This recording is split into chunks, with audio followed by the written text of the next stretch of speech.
Let me take a few minutes and describe the program to you. Before I give some of the brief details, though, I want to talk about the course and I want you to understand what I did during my consulting career. For the largest part of my career, I focused on helping leaders develop better relationships with their employees. As a leader and working inside large billion-dollar organizations, I dealt with leaders from the perspective of being a human resource leader. Not only did I have several direct reports myself over those 35 years in corporate life, I was the go to person to improve leadership inside the organization, including those people I reported to in the chain of command.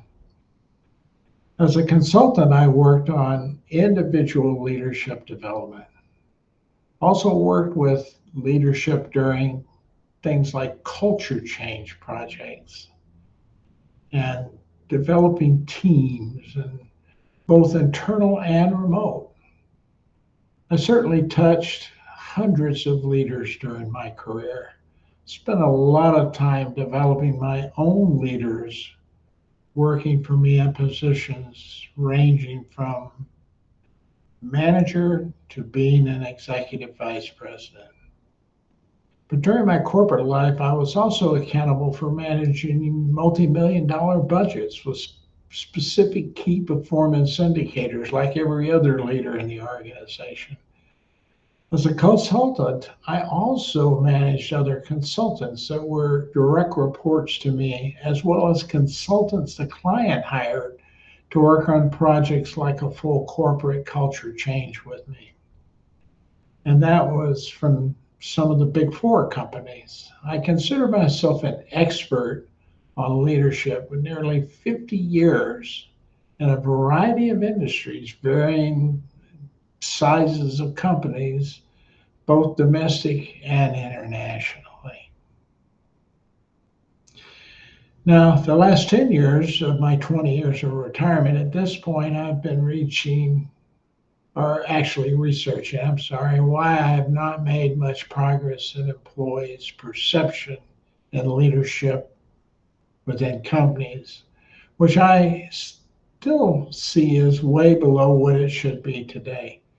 Despite a huge leadership industry, almost $160 billion annually in just the United States, we haven't made a lot of progress in improving the satisfaction of leaders in many organizations. So during my research, I look back at what I did as a leader in organization and as a consultant that helped me improve the leadership employee relationship in companies I worked for and consulted with. Now, I've been talking with, I would say, well over 1,000 people over the last 10 years about leadership perception and effectiveness, which is where I found the problem with leadership and why most leadership development programs don't really help improve leaders or organizations. And that's well researched. The problem boiled down to transferring new knowledge into actionable behavior that impacted change. As a consultant, I actually worked with companies who hired the well-known consulting firms and could not sustain what those well-known consulting firms recommended. Of course, when I came in and started doing my work, there was a lot of finger pointing when I went in and talked with them. The reality was that both the consulting firm and the company had to share some of the blame for not implementing what they developed. The problem wasn't so much poor product from the consulting firm or the lack of desire to change by the company. I found out the major issue was that both the consulting firms and the companies were addressing really the wrong issue when it came to leaders' ability to apply what was designed for leaders during those engagements. Now, during my retirement, I had time to look back at what worked for me and my consulting partners. what was it we did that built stronger relationships with leaders and employees? A small part of it was the process we used to build teams and how we assess the organization and use that data to drive change. But the other consulting companies also had forms of those leadership skills in their training. So, what was different? This is what I looked at. What I discovered while poring over my notes was I didn't seem to spend much time teaching team building or conflict management or time management or counseling or any of the other skills leaders implement really on a daily basis. I found most leaders knew all of that information already. I wasn't teaching and counseling leadership skills most of my time. I was spending most of my effective time consulting in the area of interpersonal communication skills, the skills necessary to actually connect in a meaningful way with their employees, to communicate in a way that caused employees to want their leader to lead them. Employees actually empowered their leader to lead them when we were done. Leadership power was granted by the employees, not commanded by some positional power such as a title like executive vice president. I found this was the biggest difference in employee satisfaction with leadership and their desire to engage in their work at a high level. So this 17-week leadership program I developed is teaching leadership skill, isn't teaching leadership skills, really. It's teaching leaders how to interpersonally communicate at a level that changes the whole relationship between employees and leaders. If you look at any of the leadership skills taught to leaders, starting from instilling a vision all the way down to product quality and production and delivering of a product or a service, you kind of find none of what leaders are tasked with doing today actually happens until leaders communicate not only with their employees at a high level, but with their boss and their peers of other departments in the organization that impact them.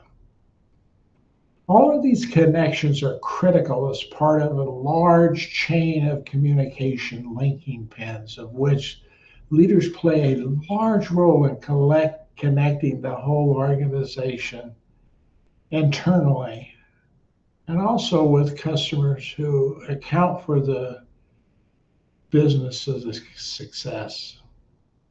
This is not a leadership development program. It's a leadership communication program. It is what I was doing different than other consulting firms. I help leaders learn how to connect more effectively, build communities based on trust, regardless of their organization. I am this week placing the 17-week course currently into a platform where you can take the program without direct consulting. It's a self-directed program. Or you can sign up for the executive version and take the program kind of like a graduate level college course with a consultant instructor and office hours to get deeper insights into how you can use and transfer your leadership knowledge to your employees in a manner that improves their satisfaction with you as their leader and excites them in a way that they enjoy coming to work every day to help your organization achieve its goals and its objectives. So I don't instruct leadership skills. I instruct how to connect with and gain the support of your employees so you can effectively apply those leadership skills. So if there's something that's interesting to you, then you're welcome to join me. And take a look at these courses, see if they're right for you. Um, I'm always available to talk to anybody about those courses. I'm also available to talk to anybody about this whole concept that I think we've missed in leadership development over the last 5 decades that we need to put into place so we can adapt to a rapid changing force like AI in the world. It's very important that we stay connected with our people during these periods of time because if you have this conflict within your organization, handling that and trying to handle the dynamics of a rapidly changing AI program that might have both moral and ethical issues involved with it at the same time. Fighting those two battles simultaneously is just a recipe for disaster. It's a recipe for disaster.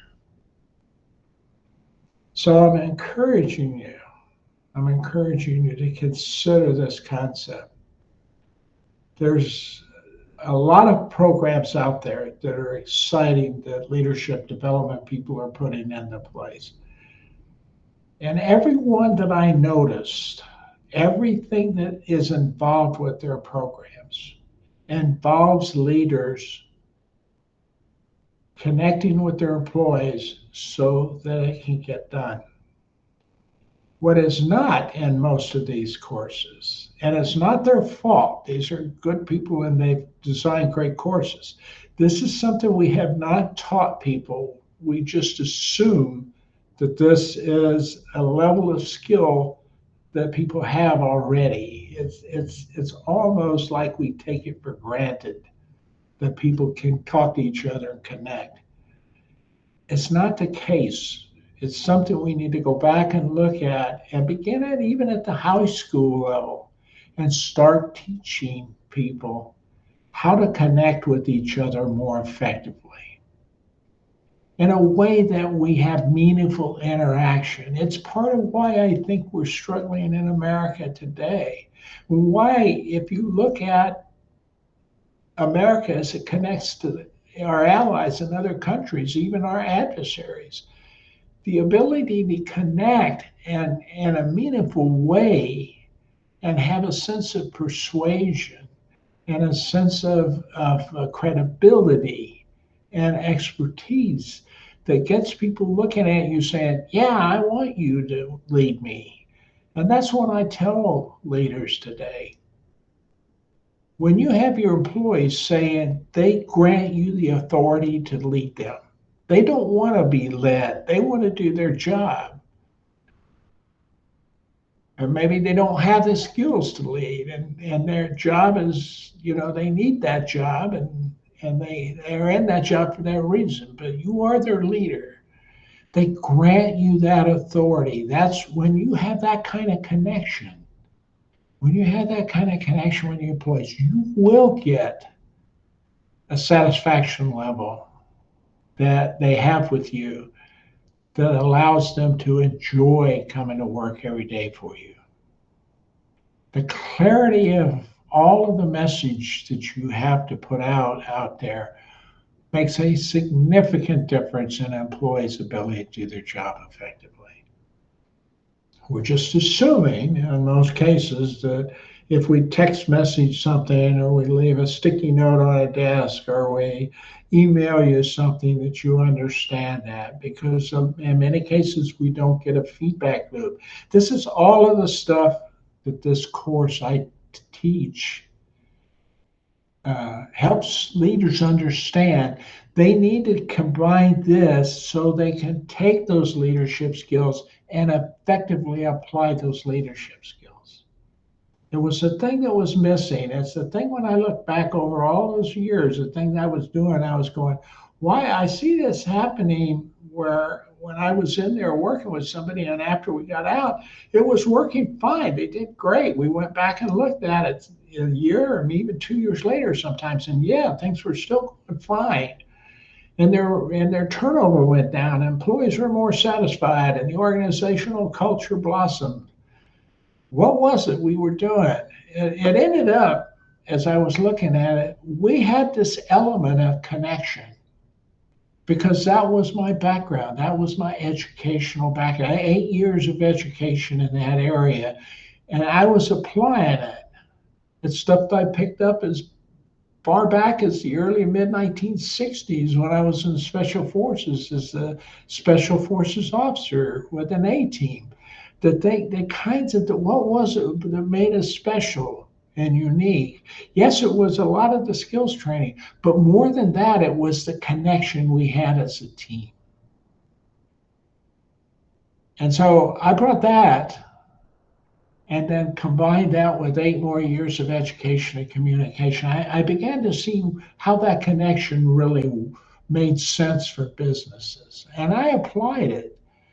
And there are a lot of other companies that have also applied it and been effective at doing this that we have not brought to the surface and said, this is why you need to consider this type of education. This is why when we start asking people, our leaders, have you learned anything in your leadership course? That you only get about 20% of them to say, yes, I learned something new.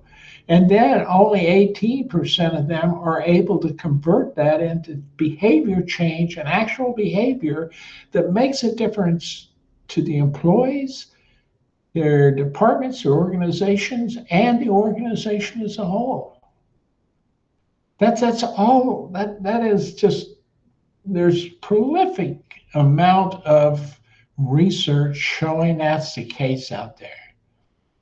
And I kept saying, well, what was it? What was making a difference? What makes a difference between a SEAL team or a Delta Force team or a Special Forces team or any unique special team in an IT group that comes up with the AI? What is the uniqueness about that? It's that connection.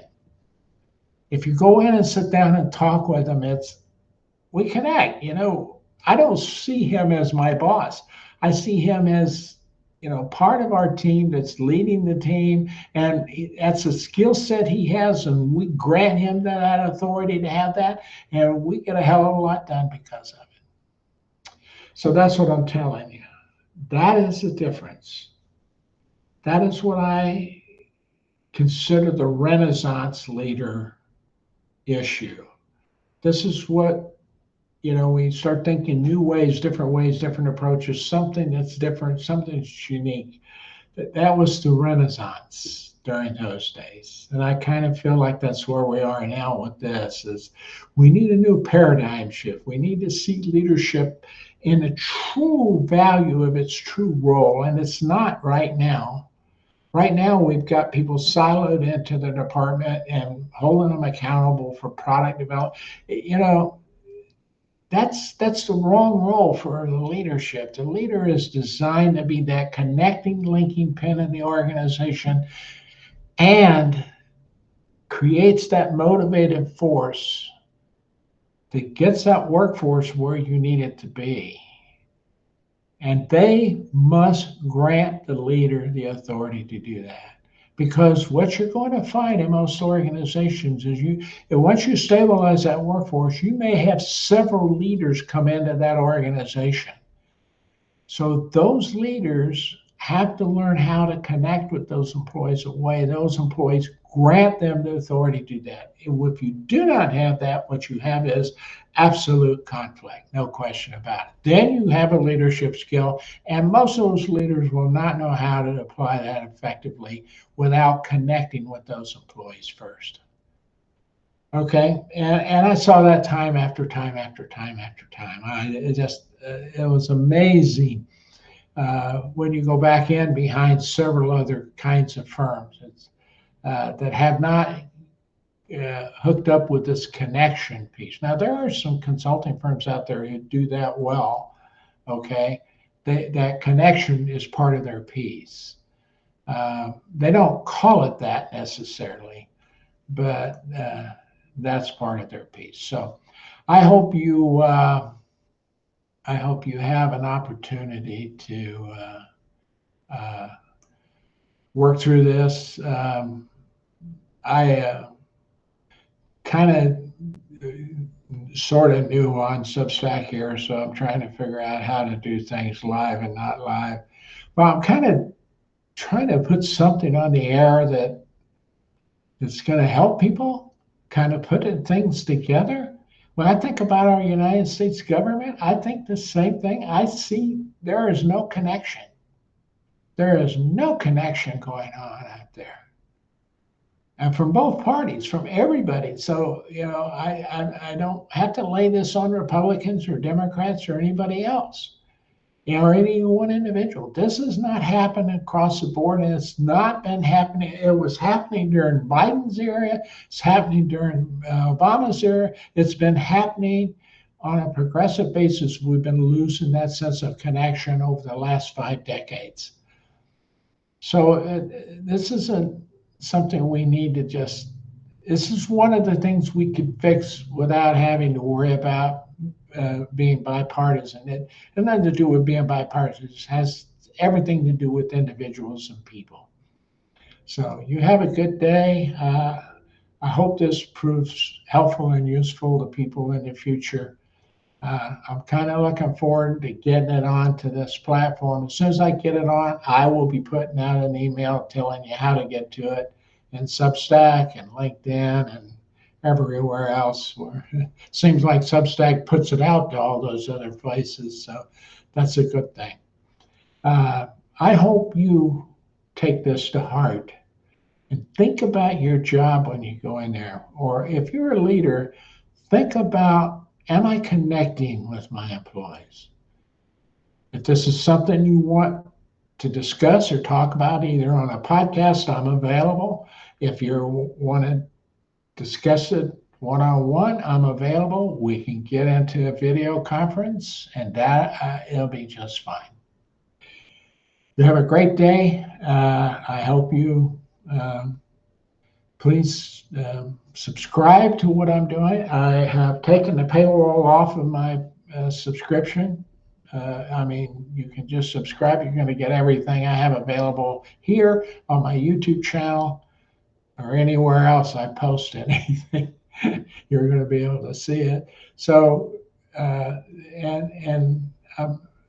if you have comments, if you have questions, if you want to discuss it, I really am excited about getting it out there. I would be really excited if you happen to be the head of a state educational system. We need to get this kind of stuff into high schools. We don't need to be struggling with it when people come out of college to go into their business world or whatever profession they're going. And this isn't just limited to business. Yeah, I don't care if you're a scientist or whatever. You're still got to do this. You're going to run into this. This connection issue is critical in everything you do out there. And I can't think of a better thing to give a high school student who's decided not to go to college or maybe go to technical school or pick up a trade. Communication is going to give them a leg up on other people who don't have that education. So I'm just thinking it needs to be mandatory in high school. It's definitely the first 2 years of college. You ought to get all of the stuff I have in this 17-week program before you graduate from college, and maybe even when you graduate from high school. So anybody that's got any ideas about how to help me get that going, man, I'm open to that too. So you have a very nice day. See if I can figure out how to get out of here.